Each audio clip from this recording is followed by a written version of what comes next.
Quelles sont les applications des moteurs Stirling et est-ce que c'est une technologie qui a de l'avenir? Voilà les questions auxquelles on va essayer de répondre pendant cette vidéo. Alors pour rappel, un moteur Stirling c'est d'abord une machine thermique. Une machine thermique, c'est-à-dire un appareil qui va être capable de transformer de la chaleur, de l'énergie thermique en une énergie mécanique ou en un travail. Donc ça, c'est la même chose que d'autres moteurs thermiques que vous connaissez bien, qui sont les moteurs que vous avez dans vos voitures, par exemple, qui sont des moteurs donc à essence ou diesel, mais qui ont une grande différence avec ce moteur Stirling, c'est que ce sont, eux, des moteurs à combustion interne.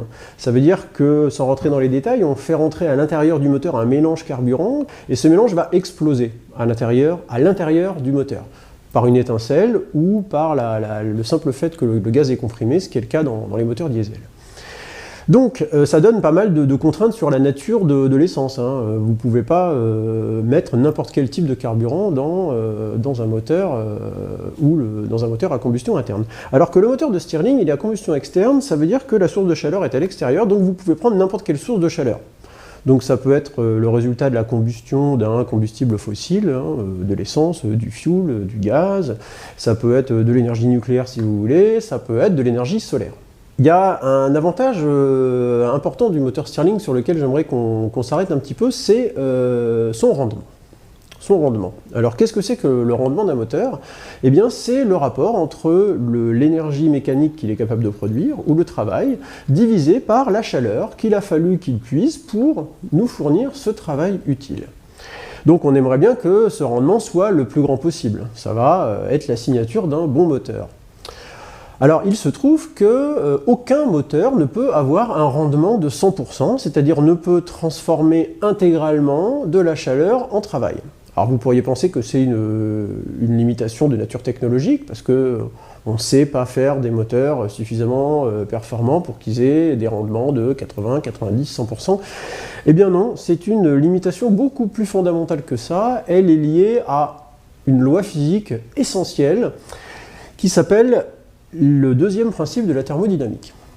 Et ce deuxième principe de la thermodynamique, il a une conséquence qui est que les moteurs thermiques ont un rendement maximal qui est celui d'une machine idéale qu'on appelle la machine idéale de Carnot. Et ce rendement de Carnot idéal est une formule qui ne fait intervenir que les températures de la partie la plus froide du moteur et de la partie la plus chaude du moteur. Alors par exemple, si vous avez un moteur dont la partie la plus froide est à 20 degrés et la partie la plus chaude est à 400 degrés, eh bien, Carnot nous dit que vous ne pourrez pas construire à partir de là un moteur thermique, quels que soient les moyens technologiques que vous allez employer, vous ne pourrez pas construire un moteur thermique qui aura un rendement supérieur à donc, la formule du rendement de Carnot, qui est 1 moins T froid sur T chaud, où T froid et T chaud donc, sont respectivement les températures de la partie la plus froide et de la partie la plus chaude du moteur, exprimées en Kelvin, ce qui veut dire que dans notre cas, pour 20 degrés et 400 degrés Celsius, ça nous ferait un rendement maximum de 56%. Donc tous les moteurs ont un rendement inférieur à ce rendement maximal théorique de Carnot. Un moteur à essence traditionnel va avoir un rendement autour de 30%, un moteur à diesel un petit peu plus. Et un moteur Stirling, eh bien c'est ça qui nous intéresse, un moteur Stirling peut avoir en théorie un rendement égal au rendement maximal théorique de Carnot. Donc ça c'est vraiment intéressant. Alors par rapport au moteur de Stirling qu'on a vu dans les vidéos précédentes, il faudrait rajouter un petit truc en plus, c'est un régénérateur, c'est-à-dire un composant dans le système qui va absorber la chaleur et la restituer, ce qui va permettre en gros d'éviter les échanges de chaleur avec l'extérieur pendant les phases isochores. On passe ce détail. Pour en revenir à nos histoires de rendement, donc un moteur de Stirling, on peut en fabriquer qui ont des rendements de l'ordre de 40%, donc c'est vraiment parmi les meilleurs rendements qu'on peut démontrer avec différents moteurs. Il y a un autre avantage des moteurs Stirling, en plus d'être adaptable à n'importe quelle source de chaleur et d'avoir un très fort rendement, c'est qu'il est très silencieux. Alors, si le moteur Stirling est si parfait, il a l'air d'avoir que des avantages, pourquoi est-ce qu'il n'y a pas de moteur Stirling dans nos voitures? C'est peut-être une question que vous vous posez, c'est une bonne question. Alors, figurez-vous que les gens y ont pensé. Alors, ils y ont pensé dès les années 70, peut-être même avant, mais en tout cas, c'est bien documenté par les années 70. Il y a eu des essais, notamment de Ford, d'incorporer des moteurs Stirling dans des voitures qui fabriquaient à cette époque-là. Ça n'a pas donné grand-chose. Ensuite, il s'est passé donc à la fin des années 70 une brutale montée du pétrole, ce qui fait que les États-Unis se sont brutalement inquiétés de leur indépendance énergétique. Et donc le département de l'énergie américain a, en 1979, demandé à la NASA de s'intéresser sérieusement au problème et d'essayer de développer des technologies pour fabriquer des moteurs qui seraient moins gourmands en essence. Donc là, la NASA a pensé à ressortir du tiroir ce bon vieux moteur Stirling qui, je le rappelle, a été inventé en 1816. Hein. Donc la NASA ressort les plans des moteurs Stirling en fabrique et essaye de les incorporer dans différents types de voitures existantes. Hein. La NASA n'a jamais fabriqué de voitures, donc ils ont pris des voitures qui existaient et puis ils ont enlevé les moteurs et puis à la place ils ont mis des moteurs Stirling. Donc ils ont obtenu des performances qui étaient correctes mais sans plus et ça n'a pas été bien au-delà. Alors pourquoi est-ce que ça n'a pas été bien au-delà et pourquoi vous n'avez jamais vu de voitures commercialisées par des grandes marques avec des moteurs Stirling dedans? Pour plusieurs raisons qui sont assez simples à comprendre. La première raison, c'est que les échanges thermiques, c'est lent. Vous le savez très bien, lorsque vous allumez un radiateur dans une pièce, il ne fait pas chaud instantanément. La chaleur, ça met un certain temps à se répandre dans une pièce. Donc, puisque le moteur Stirling est un moteur à combustion externe, la source de chaleur, elle est à l'extérieur, et il faut que ça puisse chauffer le gaz à l'intérieur. Et donc ça va prendre du temps. Donc, les moteurs Stirling ont un gros problème, c'est qu'ils sont très lents à démarrer. Ils sont lents à démarrer, mais ils sont aussi lents à changer de régime. Si vous voulez accélérer ou freiner, ça va se faire en gros en éloignant ou en rapprochant la source de chaleur. Vous vous doutez bien que ça va prendre beaucoup de temps. Donc c'est pas du tout des moteurs qui sont adaptés pour une conduite où on va changer de vitesse rapidement. Il y a une autre raison, c'est que les moteurs Stirling, ils ont ce qu'on appelle un rapport puissance-surpoids qui est très défavorable. Ça veut dire qu'en gros, si je veux produire une certaine puissance mécanique donnée, alors certes, je vais avoir besoin de pas beaucoup de puissance thermique pour la produire, parce qu'ils ont un fort rendement, mais par contre, pour produire cette puissance mécanique donnée, je vais avoir besoin d'un moteur qui est plus gros, à puissance égale, qu'un moteur à combustion interne. Donc les moteurs Stirling, c'est des gros objets, et si je veux qu'ils soient efficaces, il faut qu'ils soient gros. Donc dans les voitures, dans les essais qui avaient été faits par la NASA, le moteur Stirling, il occupait vraiment toute la place du moteur, c'était un gros objet. Donc, alors, est-ce que c'est une technologie d'avenir pour l'automobile? Alors, je me garderai bien d'émettre le moindre avis là-dessus. Je précise juste que c'est une question qui peut paraître anachronique en elle-même, puisqu'on s'achemine vraiment maintenant vers des moteurs pour les voitures qui sont 100% électriques. Alors, il y a cela dit des recherches qui se font pour développer des moteurs hybrides à partir de moteurs Stirling et de moteurs électriques. Donc, par exemple, il y a eu un travail qui a été réalisé en 2016 par un Texan en collaboration avec une université au Texas pour utiliser un des moteurs Stirling développés par la NASA. D'ailleurs, il a récupéré un des moteurs qu'avait utilisé la NASA dans les années 80 pour l'incorporer dans un véhicule hybride moderne. Donc le principe là, c'est que le moteur Stirling brûle un carburant, produit de l'électricité. Cette électricité va charger des batteries qui va ensuite alimenter le moteur électrique.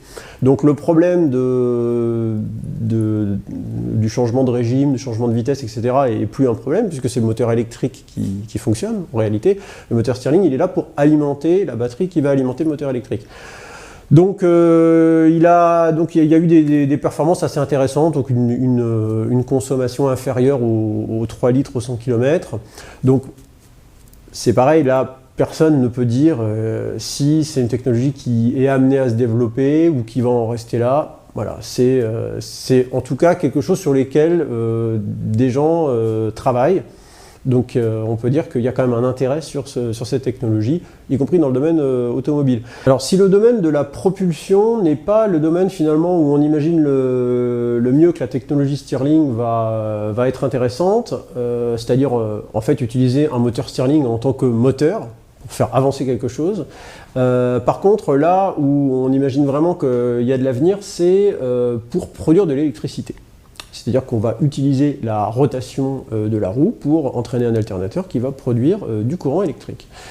Alors, par exemple, un domaine où c'est déjà utilisé, c'est le domaine de la cogénération, ou lorsque c'est un système à échelle domestique, un système de micro-cogénération. La cogénération, c'est simplement qu'on va produire à partir d'une même source d'énergie primaire deux types d'énergie différentes, qui sont de l'énergie thermique pour se chauffer et de l'énergie électrique. Vous prenez une chaudière traditionnelle, si dans votre chaudière vous mettez en plus un moteur Stirling, il va prendre une partie de la chaleur de votre chaudière pour faire tourner la roue, la transformer en électricité, et ça permet d'alimenter votre maison en électricité en plus de vous chauffer, et ça fait le tout avec un excellent rendement puisque le moteur Stirling, la partie de la chaleur qui ne va pas utiliser pour la produire en électricité, il va la redonner en chaleur qui va être elle-même réutilisée, réinjectée dans le circuit de chauffage. Donc au final, ça fait des systèmes qui sont très performants. Mais donc le moteur Stirling, il est principalement regardé aujourd'hui comme une technologie très intéressante pour produire de l'électricité à partir de l'énergie solaire. Donc le principe, c'est celui qui est présenté ici, où vous avez l'énergie solaire qui est captée par des grandes paraboles. Ces paraboles concentrent le rayonnement solaire sur une zone d'un moteur de Stirling, là où la zone est la zone chaude. La zone froide, c'est en général simplement l'air ambiant, et donc ça fait tourner une roue qui est ensuite reliée à un générateur pour produire directement de l'électricité. Donc cette technologie cette Stirling solaire, qu'on appelle aussi Stirling Dish, elle rentre dans la catégorie plus vaste de ce qu'on appelle les techniques de solaire thermique à concentration. Donc l'idée dans ces techniques-là, c'est d'utiliser la chaleur du rayonnement solaire, c'est-à-dire qu'on va concentrer à chaque fois le rayonnement solaire sur quelque chose, ce quelque chose va chauffer, et c'est ensuite la chaleur d'un fluide, par exemple, qui va être chauffé par le soleil, qu'on va utiliser ensuite pour la convertir en électricité. Il ne faut pas confondre ces techniques de solaire thermique par concentration avec l'autre grande catégorie de techniques d'énergie solaire, c'est le photovoltaïque. Donc photovoltaïque, ça veut dire qu'on va transformer directement avec des panneaux en silicium, en général, en tout cas c'est la technologie qui est aujourd'hui utilisée, l'énergie des photons du soleil, directement, elle va être convertie en énergie électrique par un effet qu'on appelle l'effet photoélectrique. Donc c'est les photons qui vont donner directement naissance à des électrons dans le silicium qui vont ensuite être capables de se promener dans un circuit électrique, c'est ça le courant électrique. Donc vous voyez que c'est deux types de technologies complètement différentes. Alors mettons un petit peu des chiffres sur les rendements de ces différentes technologies, même si c'est toujours difficile de comparer les rendements comme ça sur des installations qui ont pas... Il faudrait vraiment les comparer dans les mêmes conditions, etc. Mais donnons des ordres de grandeur. Le photovoltaïque, en gros, un ordre de grandeur, c'est autour de 15% les rendements. Les technologies traditionnelles de solaire thermique à concentration, donc que ce soit des systèmes à tours ou à concentrateur cylindrique, le rendement de ces machines-là, c'est de l'ordre de 15%. Et le Stirling, directement au foyer d'une parabole, ça peut atteindre les 30%. Donc vous voyez qu'on a déjà un système qui intrinsèquement a le meilleur rendement. Alors, on pourrait se dire, mais pourquoi est-ce que toute l'énergie solaire n'est pas produite par des Stirling dans ce cas-là? Alors il y a plusieurs raisons. D'abord, si on le compare avec les autres technologies de solaire thermique à concentration, en fait le moteur Stirling a un inconvénient par rapport aux autres, c'est qu'il n'y a pas de possibilité de stocker l'énergie. C'est qu'en gros, le photovoltaïque, comme le Stirling d'ailleurs, c'est le point commun entre les deux techniques, ne produisent de l'énergie électrique que quand il y a du soleil. Et puis dès qu'il fait nuit, il n'y a plus d'énergie électrique. Donc il faut trouver un moyen à côté de stocker l'énergie si on veut pouvoir utiliser l'énergie pour s'éclairer quand il fait nuit. Voilà. Alors que les autres techniques de solaire thermique, ben, vu qu'elles chauffent un liquide, ben, on peut imaginer que ce liquide ensuite il est stocké dans un endroit où les parois sont isolées thermiquement, et puis qu'on va pouvoir utiliser ce liquide chauffé pour produire l'électricité plus tard. Donc ça, c'est pas le cas des technologies Stirling, donc finalement ça rend la technologie Stirling en compétition directe, frontale avec le photovoltaïque. Alors oui, mais je vous ai dit, le Stirling est plus efficace que le photovoltaïque. Alors pourquoi on n'utilise pas le Stirling? Parce que c'est une technologie qui est aujourd'hui plus chère. C'est la principale raison. Produire des panneaux photovoltaïques, au départ le coût était très élevé, mais le coût est en train de vraiment baisser. Aujourd'hui, ça coûte relativement peu d'argent. Et puis, alors en plus d'être une technologie qui est beaucoup moins chère aujourd'hui, c'est une technologie qui est fiable. Et qui ne contient pas d'éléments mobiles. Il faut savoir que pour un ingénieur, dès qu'il voit un système où il va y avoir des pistons qui bougent, où il va y avoir un mouvement mécanique, il se dit « oh là là, ça veut dire qu'il va y avoir des pannes ».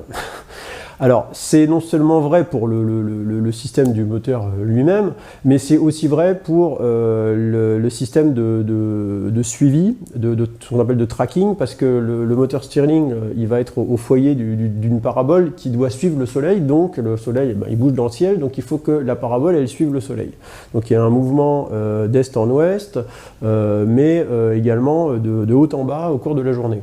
Donc c'est un petit peu complexe hein, de prévoir le mouvement de tracking du Soleil, donc ça rajoute une complexité, disons, mécanique au système, qui fait qu'aujourd'hui, les systèmes de Stirling sont beaucoup plus chers à fabriquer que les systèmes photovoltaïques. En plus de ça, pour faire un moteur de Stirling qui est vraiment efficace, il ne faut pas utiliser de l'air comme gaz, il faut utiliser plutôt de l'hydrogène ou de l'hélium. Vous imaginez qu'avec l'hydrogène, qui est le gaz le plus efficace, il y a d'autres problèmes qui se posent, qui sont des problèmes de sécurité, parce que l'hydrogène, c'est un gaz qui peut exploser. Et puis des problèmes aussi, c'est un gaz qui est très petit, donc qui s'infiltre un petit peu partout, donc les problèmes d'étanchéité qui se posent sont assez cotons. Donc enfin, en termes d'ingénierie, c'est finalement assez complexe, donc aujourd'hui, c'est pas tout à fait compétitif. Alors cela dit, il y a quand même des fermes solaires qui se développent à partir de cette technologie. Il y en a une qui a failli voir le jour dans les années 2010 en Arizona, et puis finalement la société qui devait le mettre en place a fait faillite. Donc aujourd'hui, il semble qu'il y a un projet qui est bien parti, qui est financé par l'Union européenne, qui va être implanté en Grèce, où une centrale thermique de 75 MW, qui va être composée de 25 000 paraboles avec des moteurs Stirling au foyer, répartis en plusieurs sites. Donc ça, c'est un des projets qui démarre. Il y a des petits projets plus petits qui existent aussi. Donc voilà, voilà où on en est. Donc je ne répondrai pas directement à la question est-ce que la technologie Stirling est une technologie d'avenir ou pas, parce que personne ne sait le dire en réalité. Il n'y a pas que des arguments physiques qui rentrent dans la balance. Hein. C'est pas parce qu'une technologie sur le papier elle va être supérieure aux autres qu'elle va forcément l'emporter, parce qu'il n'y a pas que des arguments technologiques ou scientifiques qui rentrent en ligne de compte, il y a aussi des arguments économiques. Donc c'est une question complexe, donc je laisse la question ouverte, chacun se fera son idée. En tout cas, c'est intéressant de savoir qu'il existe cette technologie. Alors enfin, pour finir, pour l'instant on a parlé de moteur ou de génération d'électricité. Il y a aussi une autre application qui est très répandue dans le milieu industriel, et ça depuis assez longtemps, une utilisation des moteurs Stirling qui est peut-être plus inattendue, que vous n'aviez peut-être pas vu venir, c'est l'utilisation en machine frigorifique. Et oui, parce qu'une machine thermique, eh bien c'est une machine qui est réversible. Un moteur de Stirling, c'est un moteur qui, donc, à partir d'une zone chaude et d'une zone froide, va produire un travail. Mais vous pouvez renverser le système, c'est-à-dire fournir du travail au système, c'est-à-dire en faisant tourner la roue, donc avec un moteur électrique par exemple, et en faisant tourner la roue, vous allez générer sur le moteur une zone qui va devenir chaude et une zone qui va devenir froide. Alors, si vous utilisez la partie qui devient chaude, vous pouvez l'utiliser comme chauffage, c'est ce qu'on appelle une pompe à chaleur. Si vous utilisez la zone qui est devenue froide, vous avez fabriqué un frigo. Alors, on peut comprendre assez simplement ce qui se passe dans le... Alors, je ne vais pas rentrer dans les détails du fonctionnement, mais juste pour comprendre un peu la physique. Il suffit de savoir qu'un gaz qui se détend se refroidit, et un gaz qu'on comprime se réchauffe. Donc en fait, l'idée du moteur Stirling, c'est simplement de dire, je vais avoir j'ai un gaz à l'intérieur, à chaque fois qu'il va se comprimer, je vais le ranger dans un coin, et à chaque fois qu'il va se détendre, je vais le ranger dans un autre coin. Ou autrement dit, on va s'arranger, à l'aide du piston déplaceur et de l'astuce mécanique à l'intérieur du moteur Stirling, on va s'arranger pour que toutes les compressions se fassent d'un côté du moteur et les détentes se fassent d'un autre côté du moteur. Donc ça veut dire que du coup, du côté des compressions, le gaz va chauffer le corps du moteur à cet endroit-là, et puis de l'autre côté, à l'endroit où les détentes se font, on va refroidir.